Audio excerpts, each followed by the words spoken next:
வணக்கம். வளமறியாவல் தங்கராஜ்.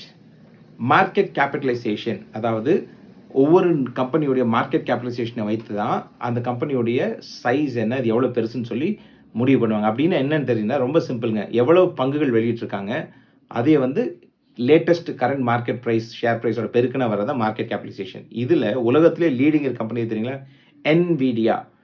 இந்த NVIDIA பார்த்தீங்கன்னா கிட்டத்தட்ட $4 trillion மார்க்கெட் கேப். முதல் முறையாக ஒரு நிறுவனம் $4 trillion மார்க்கெட் கேப் ரீச் பண்ணுங்க. அது NVIDIA.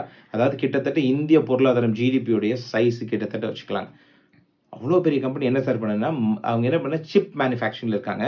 இந்த சிப் மேனுஃபேக்சரிங் இப்போ ரொம்ப டிமாண்டாக இருக்குது. Microsoft, apple, Amazon, alphabet, Google company இருக்கு இல்லைங்களா? இந்த 4மே அவங்களோட மேஜர் கஸ்டமர்ஸ்.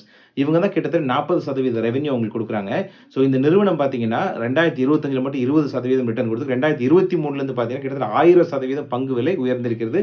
ஸோ இந்த மாதிரி தகவலுக்கு தெரிந்து கொள்ள நம்ம சேனலை பாருங்கள். நன்றி. வளமறியாவல்.